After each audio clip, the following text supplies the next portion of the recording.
Distanciar-se daquilo que é mal é uma prova clara de que Cristo te salvou e por isso mudou a sua história, mudou a sua vida.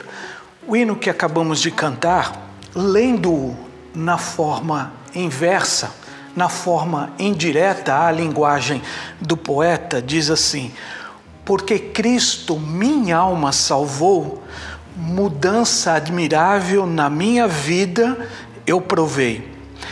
Porque Cristo minha alma salvou, já deixei de trilhar as veredas do mal. Porque Cristo minha alma salvou, desfruto o favor divinal. É assim que funciona na vida daquele que já teve um encontro com o Senhor. Distanciamento do mal e um relacionamento íntimo, profundo, diário, constante com o Senhor. Seja assim nas nossas vidas. Lembro-me do salmista Davi, quando ele diz no Salmo de número 40, versículo 8, as seguintes palavras: tenho grande alegria em fazer a tua vontade, ó Deus. A tua lei está no fundo do meu coração. Que as nossas vidas guardem todo instante, no fundo dos nossos corações, o desejo do Senhor para cada um de nós. Todos online, todos juntinhos, tudo online, tudo seguro. É assim mesmo, na primeira Igreja Batista do Rio de Janeiro, todas as atividades presenciais foram canceladas. Lá na igreja estão presentes somente os nossos colaboradores, cuidando, mantendo o patrimônio para que, quando for possível, quando for seguro, nós estejamos lá e tudo esteja preparado para o nosso ato de comunhão, de louvor e de adoração no culto e nas atividades presenciais. Antes disso, tudo online, tá bom? Não esqueça disso, nenhuma programação presencial. Essa também é a vontade de Deus para esse domingo e para essa semana nas nossas vidas. Alimentar o outro com um prato de alimento com esperança. Vestir alguém com roupa e com calor humano. Por fim, abrigar o próximo orando, demonstrando ternura e demonstrando apreço. Junte-se à primeira Igreja Batista do Rio de Janeiro e produza vida na vida de alguém no dia de hoje e durante toda esta semana. O arrependimento humano pode suspender o juízo divino. Assim diz o Senhor através do profeta Joel, capítulo 2, versos 12 e 13. Ainda assim, agora mesmo, diz o Senhor, convertam-se a mim de todo o coração, com jejuns, com choro e com pranto.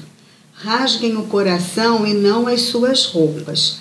Convertam-se ao Senhor seu Deus, porque Ele é bondoso e compassivo, tardio em irar-se e grande em misericórdia, e muda de ideia quanto ao mal que havia anunciado.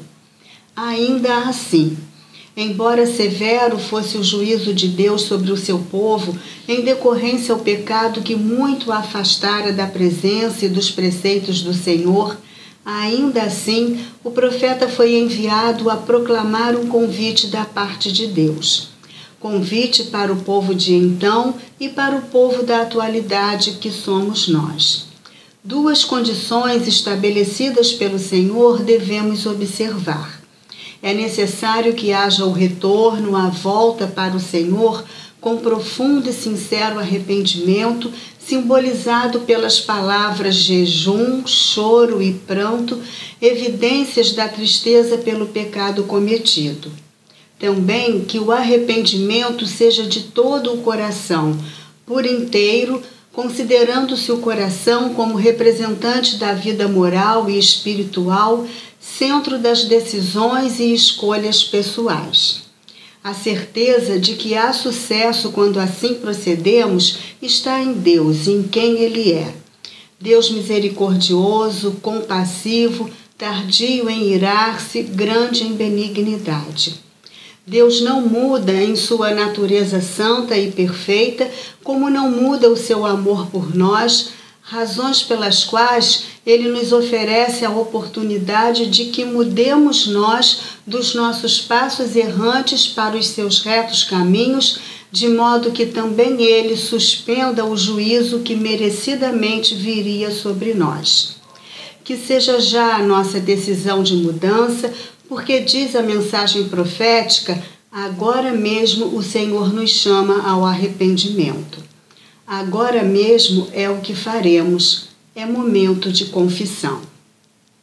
Senhor, Deus bondoso, muito agradecemos porque em teu grandioso amor nos ofereces a oportunidade do arrependimento.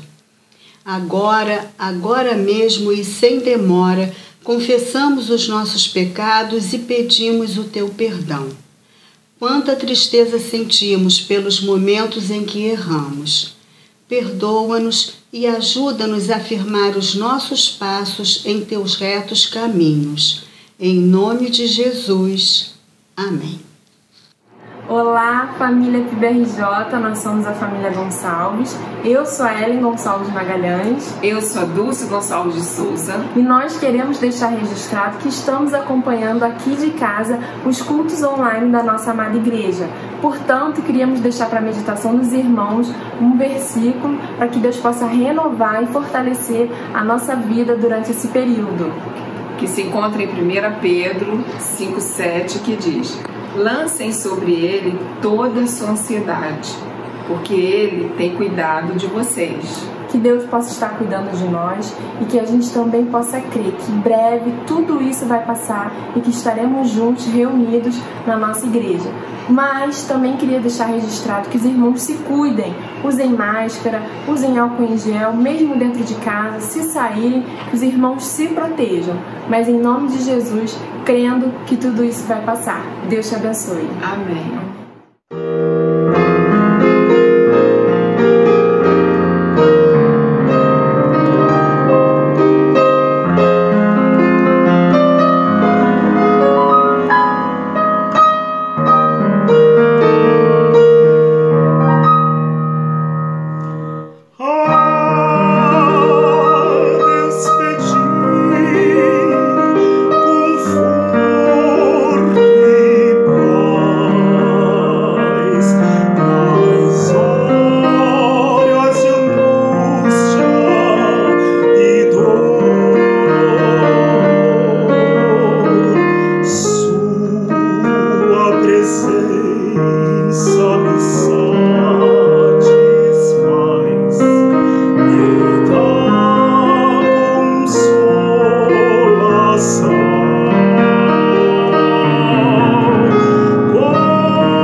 Vamos orar?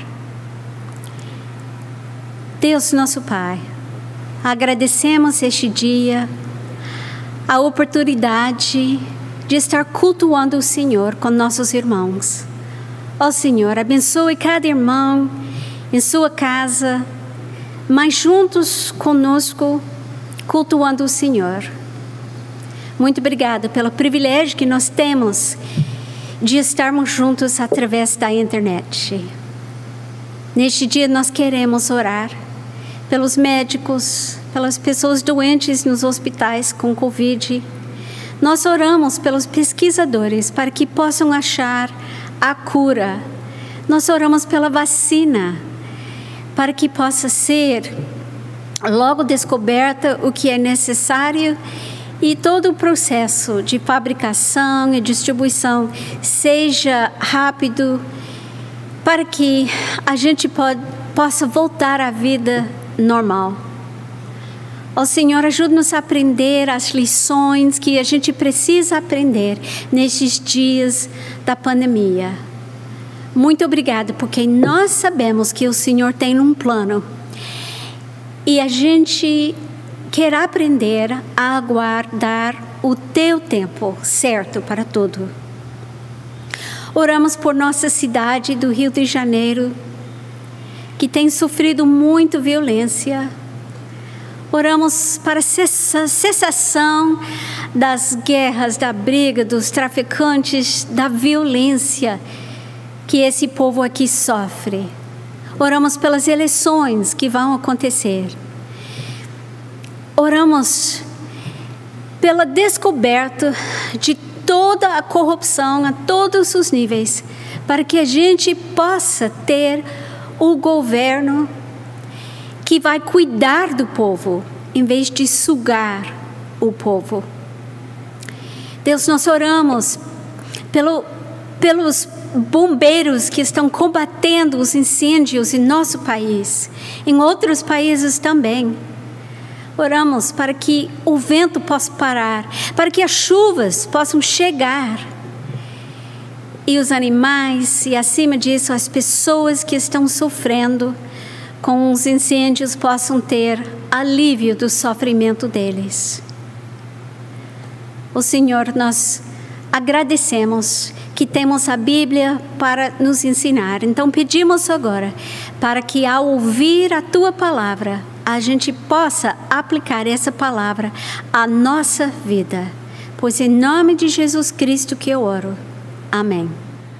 Inspira-nos nesta manhã o texto de Mateus capítulo 25, versículos de 31 a 34. Diz-nos a palavra: Quando, pois, o Filho do Homem vier na sua glória, e todos os anjos com ele, então se sentará no seu trono glorioso, e todas as nações serão reunidas diante dele, e ele separará uns dos outros, à semelhança do pastor que separa as ovelhas dos cabritos, e porá as ovelhas à sua direita, mas os cabritos à esquerda.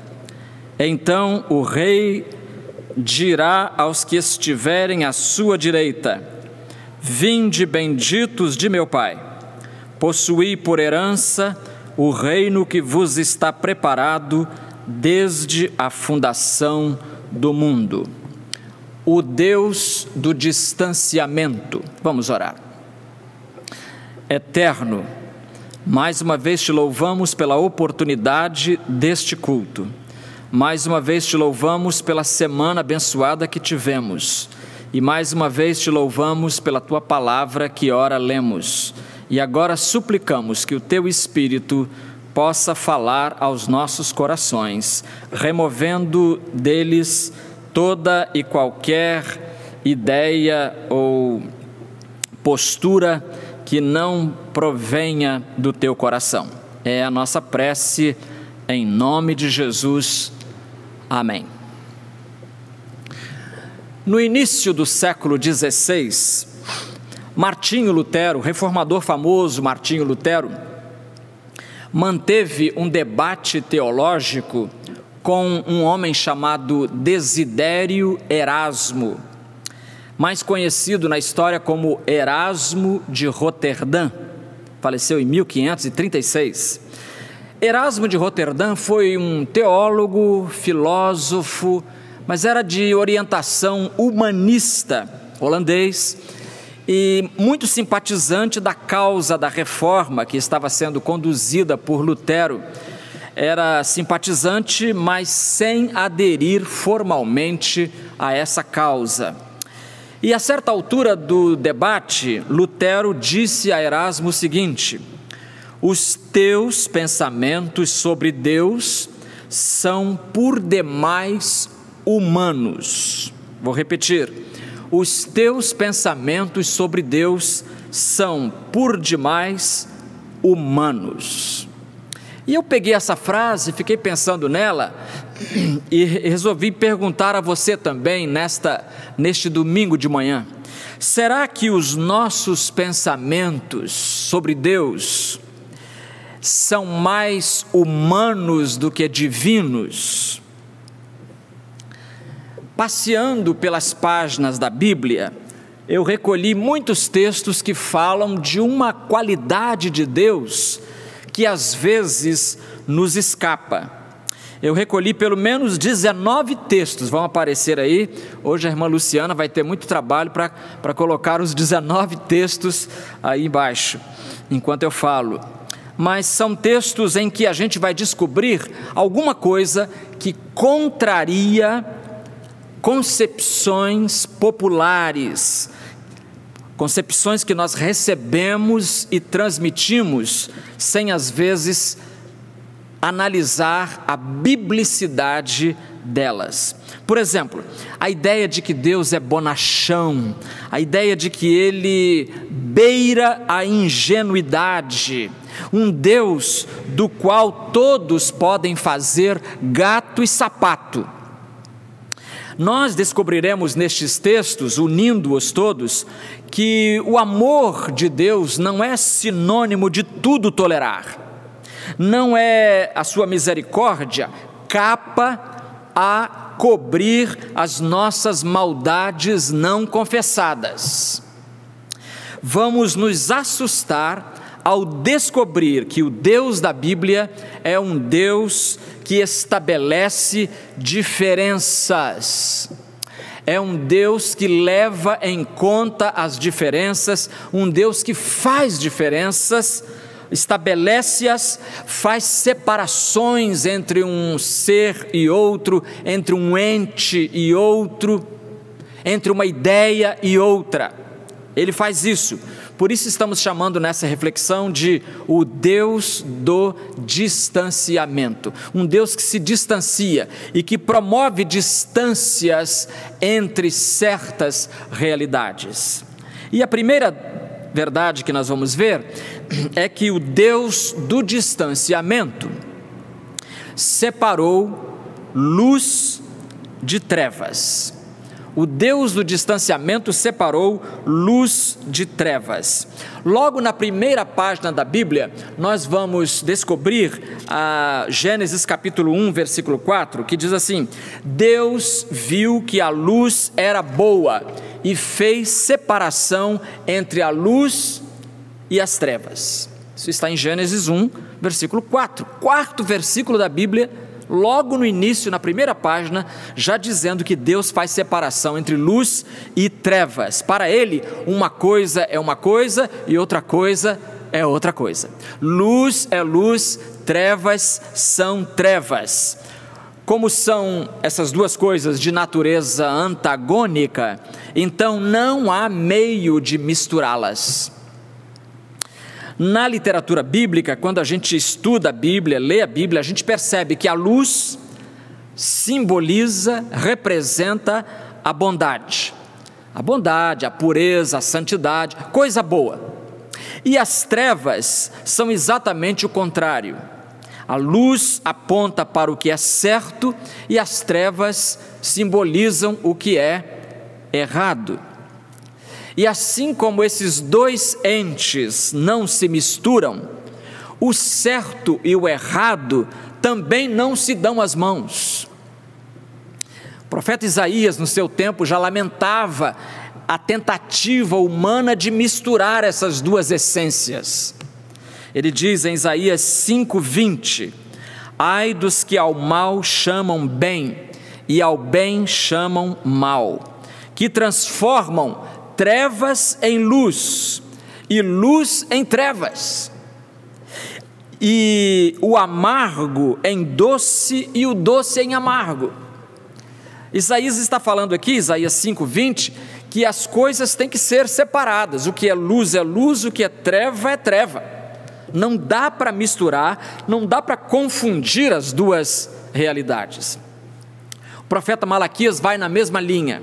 Malaquias capítulo 3, versículo 18, ele diz: então vereis outra vez a diferença entre o justo e o mal, entre o que serve a Deus e o que não o serve.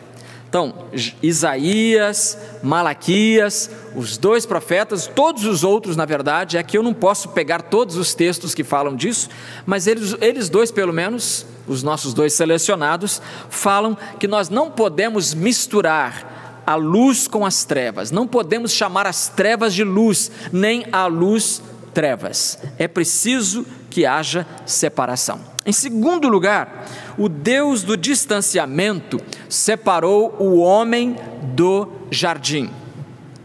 O homem do jardim. E é de todo lamentável, queridos amigos, que logo no início da Bíblia, o ser humano tenha feito opção pela desobediência. Adão e Eva duvidaram, descreram da palavra de Deus e deram ouvidos à serpente, fazendo exatamente o contrário do que Deus havia recomendado. Gênesis 3 é, aliás, o registro dessa nossa tragédia. Gênesis 3:23 diz assim: por isso o Senhor Deus, por causa do pecado, o Senhor Deus o mandou para fora do jardim do Éden. Para mim, o versículo mais triste da Bíblia. Gênesis 3:23. Deus mandou o homem para fora, expulsou o homem do jardim do Éden, para cultivar o solo do qual fora tirado. Ou seja, nós perdemos o paraíso, queridos irmãos. Que perda enorme representou isso, porque com essa expulsão nós nos distanciamos da bênção da presença de Deus. Por isso, Isaías, de novo Isaías 59:2 vai dizer essas palavras tão tristes: mas as vossas maldades fazem separação entre vós e o vosso Deus, e os vossos pecados esconderam o seu rosto de vós, de modo que não vos ouve. O que Isaías está dizendo aqui, que o Velho Testamento ensina, é aquilo que Paulo reafirmará também em Romanos capítulo 3, versículo 23. Todos pecaram e estão destituídos da glória de Deus. Então o homem se separou de Deus, se separou do Senhor, e o Senhor o expulsou da sua presença. Então Deus separa a luz das trevas, separou o homem do jardim. Em terceiro lugar, o Deus do distanciamento separou um povo dos demais povos. Então, ao longo dessa meditação, você vai percebendo como Deus vai separando as coisas, lá desde o início, separando luz de trevas, o pecador do paraíso. Agora, Deus está no seu afã, no seu esforço de juntar o homem à sua pessoa, Deus vai separar um povo dos demais povos. Lembra quando no Egito foi enviada a quarta praga, a praga das moscas? Olha lá o que Deus disse através de Moisés, Êxodo 8, 22 e 23. Mas naquele dia separarei, eu sublinho isso, a terra de Gósen, onde o meu povo habita, para que nela não haja enxames de moscas. Para que saibas, Faraó, para que saibas que eu sou o Senhor no meio desta terra. Assim farei distinção entre o meu povo e o teu povo. Veja, irmãos, num tempo de ideias populares, maravilhosas, dizendo que Deus recebe todo mundo de braços abertos e que Ele não faz, que Ele não separa as pessoas, nós estamos vendo aqui, na quarta praga já começa claramente esta postura. Naquele dia separarei a terra de Gósen, onde o meu povo, onde Israel habitava, para que nela não haja enxames de moscas. Então veja, em todo o Egito havia moscas, mas não havia moscas na terra de Gósen, porque ali moravam os israelitas, o povo do Senhor. Essa escolha de Israel para ser o povo de Deus se deu, meus queridos, não por nenhum mérito da parte de Israel, mas por exclusiva deliberação da vontade divina. Todo o crédito dessa bênção é dado a Deus. Se Israel se tornou o povo de Deus, não é porque Israel era bonzinho, não, senhor. É só ler o registro da caminhada de Israel pelo deserto, pelos 40 anos, e você vai ver que não era povinho fácil, não. Era um povo complicado, um povo pecador, um povo murmurador, reclamador, um povo em que o Senhor não via muita qualidade. Do mesmo jeito, quando Deus olha para mim e para você, Ele não vê muita qualidade, mas mesmo assim Ele nos separou, Ele nos remiu para sermos o seu povo. Levíticos 20, 26 diz: sereis santos para mim, porque eu, o Senhor, sou santo, e vos, ao verbo de novo aqui, e vos separei. Eu vos separei dos povos. Os povos estão ali e eu puxei vocês para cá, para vocês serem e formarem o meu povo. Separei e vos separei dos povos para serdes meus.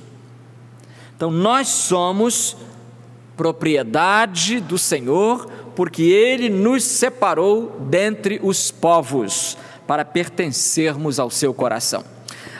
O livro de Esther na Bíblia conta uma novela, é uma novela muito bonita, emocionante, e qualquer hora dessa, se ainda não virou novela na televisão, devia virar, porque ali um personagem chamado Amã, ele trama um genocídio contra os judeus na Pérsia. Ele quer que todos os judeus sejam mortos. E Amã, diz Esther capítulo 8, 3, versículo 8, diz assim: e Amã disse ao rei Xerxes: existe um povo espalhado e disperso entre os povos do império, em todas as províncias do teu reino, cujas leis, existe um povo cujas leis são o quê? Diferentes das leis de todos os povos, e que esse povo não obedece às leis do rei. Veja só como é que a calúnia opera, veja como ela trabalha. Analisemos essa calúnia aqui. Ela ao mesmo tempo fala uma verdade, mas acrescida de uma mentira, porque é verdade que realmente havia entre os povos dos domínios do Império Persa, um povo que era diferente, um povo que era o povo de Israel, espalhado e disperso entre os povos, cujas leis são diferentes das leis de todos os povos. Até aqui é verdade, mas daqui por diante a frase começa, o Amã começa a misturar as coisas e começa a caluniar, e que não obedece às leis do rei, por isso não convém ao rei tolerá-lo, não convém ao rei Xerxes manter esse povo vivo aqui nas nossas vizinhanças. E aí Amã recebe do rei, na continuação da história, recebe do rei o sinal verde para fazer com esse povo o que ele bem quisesse. E nós sabemos que ele queria matar o povo. Então, um povo de leis diferentes, um povo de hábitos diferentes, um povo de adoração diferente, um povo até de dieta diferente. Porque segundo Levíticos capítulo 20, versículo 25, portanto fareis separação. Olha Deus fazendo separação de novo, querido irmão. Fareis separação entre animais impuros, entre animais puros e impuros, e entre aves puras e impuras. Não vos torneis uma abominação por causa de animais ou de aves, ou de qualquer coisa que rasteja sobre a terra, as quais separei de vós por serem impuras. Separei de vós aquelas coisas. Então é um Deus que faz separações, um Deus que distingue aquilo que é certo daquilo que é errado, que separa a luz das trevas, que separa o pecado da santidade, que separa um povo dentre os demais povos. Mas em quarto lugar, o Deus do distanciamento separou o povo de Deus do altar de Deus. Veja que as diferenciações continuam, elas não pararam não.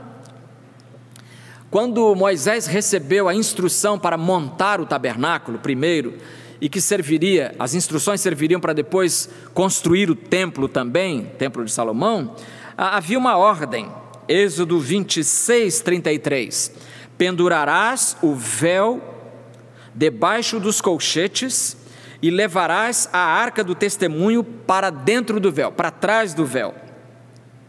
Este véu fará, olha essa palavra de novo aqui, separação. Este véu fará separação entre o lugar santo, a congregação, e o lugar santíssimo, onde ficava a arca do Senhor, e era um espaço ao qual só o sumo sacerdote tinha acesso uma vez por ano, que era no dia da expiação.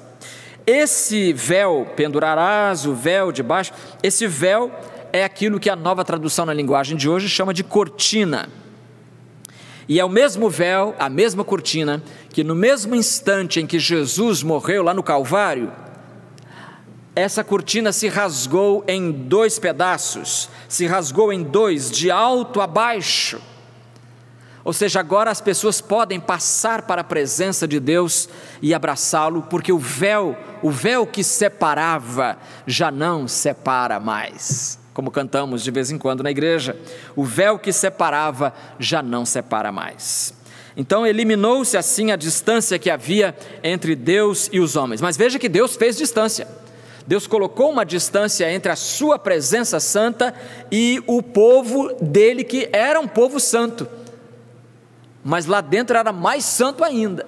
Então haveria separação entre o povo de Deus e o altar de Deus. O profeta Ezequiel recebeu de Deus uma planta para que fosse utilizada, observada na reconstrução do templo de Jerusalém. E ali em Ezequiel 42, 20, ele dá um detalhe interessante, diz assim: ele mediu os 4 lados, havia um muro em redor do templo, de 500 varas de comprimento e 500 de largura, para fazer separação entre o santo e o profano. Olha só, um muro para fazer separação entre o templo e o povo de Deus, povo de Israel.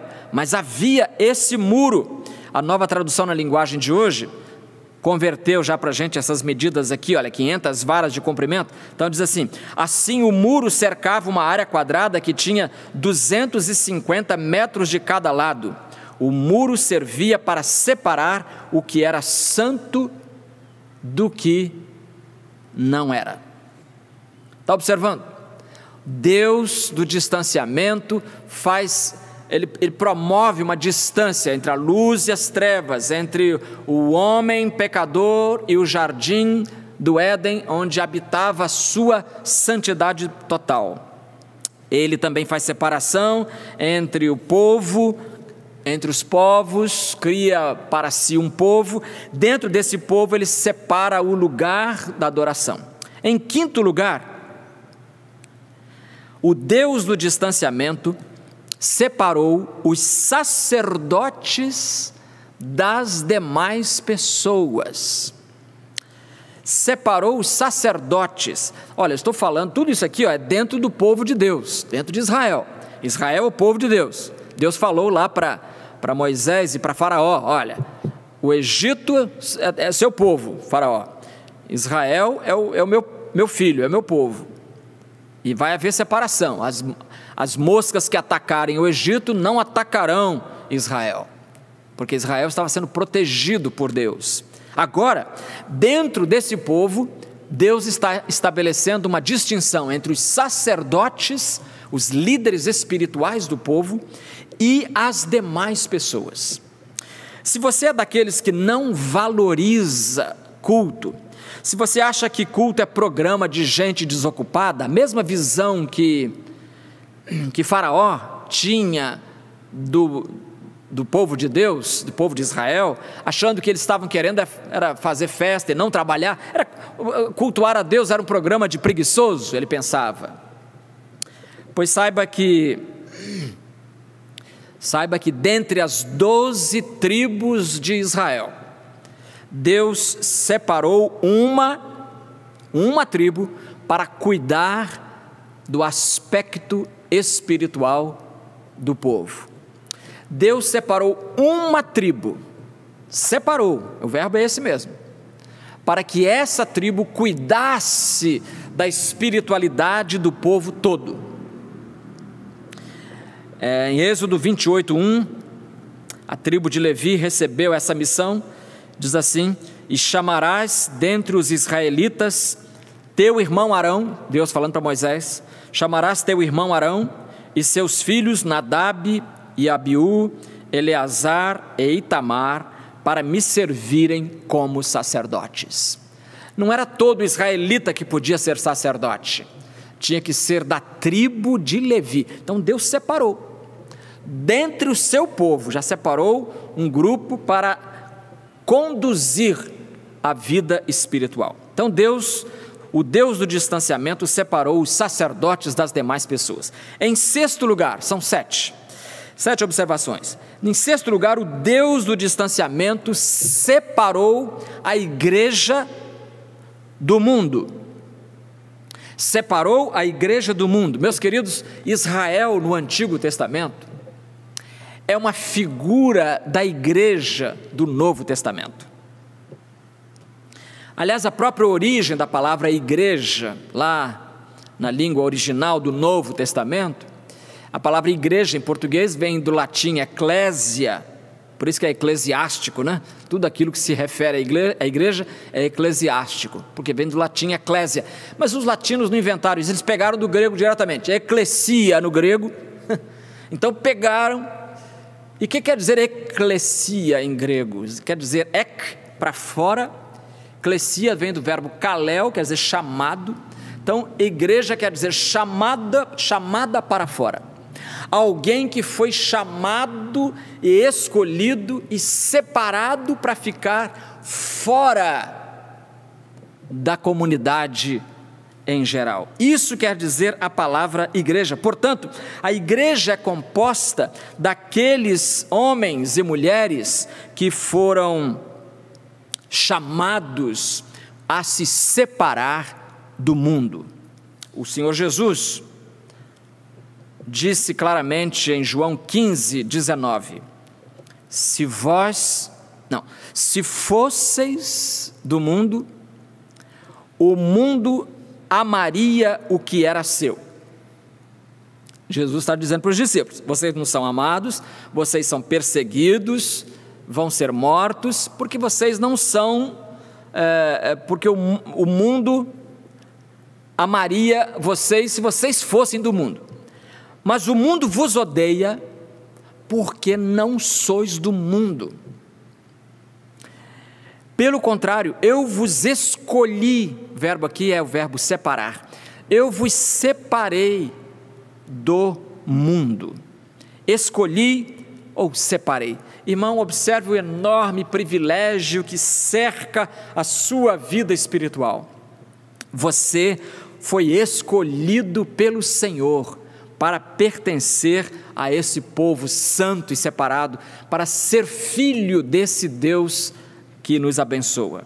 Por isso o apóstolo Paulo, em Efésios capítulo 5, versículo 11, vai dizer essas palavras que para mim são muito desafiadoras: e não vos associeis, ou seja, mantenham-se separados, e não vos associeis, fiquem longe, às obras infrutíferas das trevas. Pelo contrário, condenai-as. Pelo contrário, condenai-as. Efésios 5:11.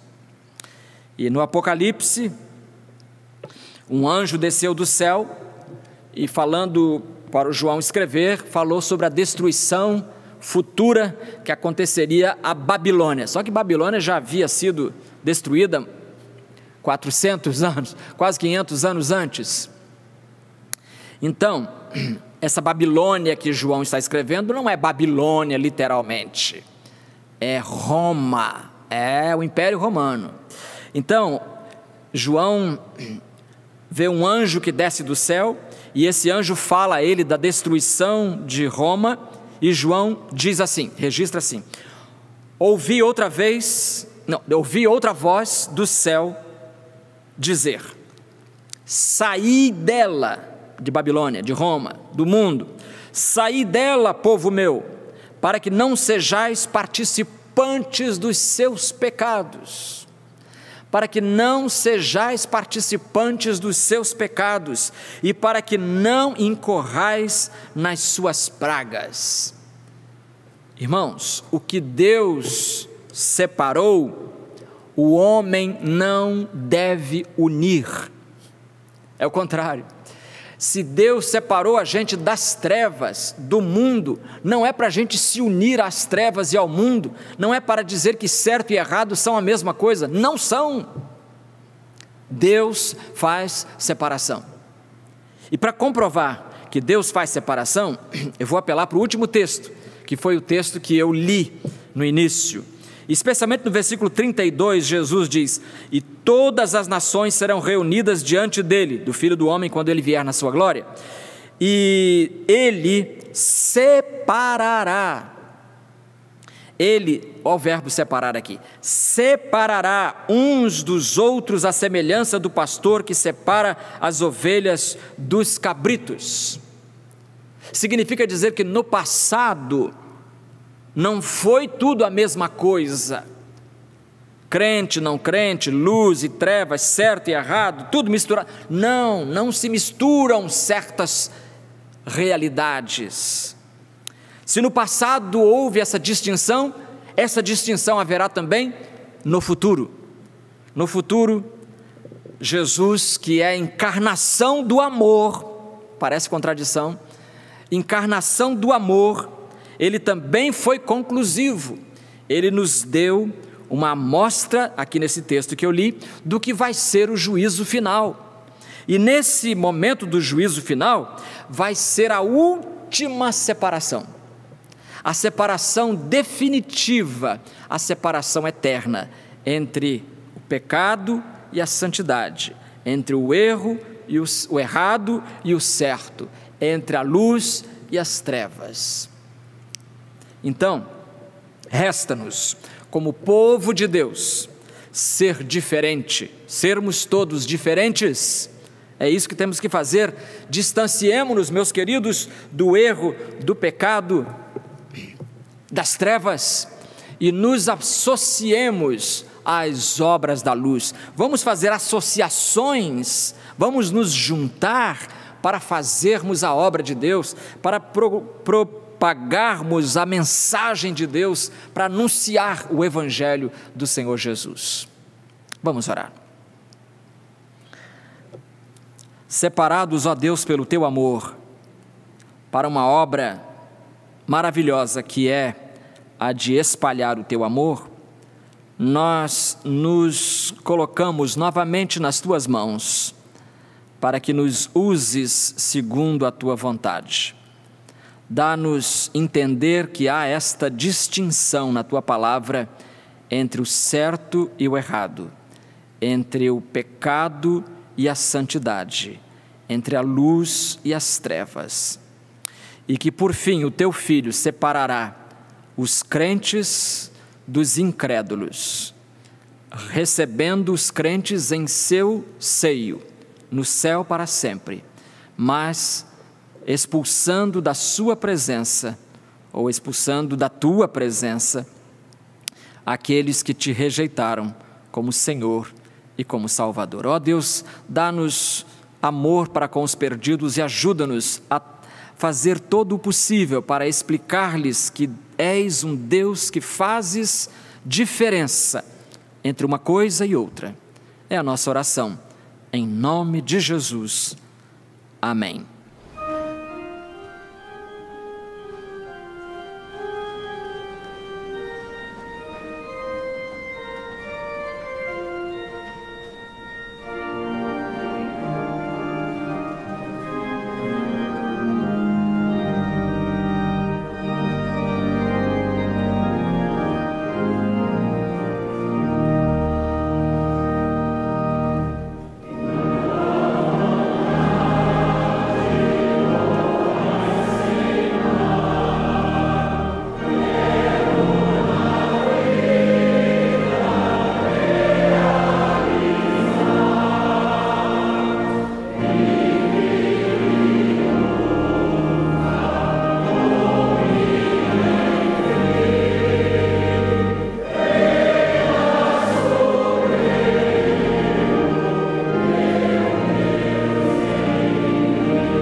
Nós queremos agradecer a você, sua participação no culto desta manhã. Foi um prazer enorme saber que você esteve aí do outro lado, cultuando a Deus conosco. É muito bom louvar a Deus. E quero convidá-lo a estar de volta aí, hoje à noite, às 19 horas, neste mesmo canal.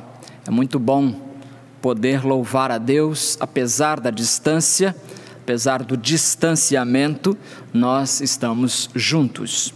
E eu queria também lembrar aos irmãos, pedir a oração dos irmãos, de todos os membros da igreja, para a nossa eleição da nova diretoria, que deve acontecer já no próximo mês de outubro. Então vamos nos preparar, vamos orar. Uma comissão está sendo formada para conduzir o processo eleitoral, aquele que elege, que supervisiona a escolha dos novos membros da diretoria para 2021, tá bom?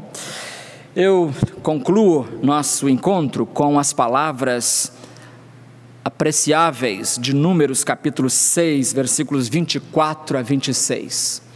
O Senhor te abençoe e te guarde. O Senhor faça resplandecer o seu rosto sobre ti e tenha misericórdia de ti. O Senhor sobre ti levante o seu rosto e te dê a paz.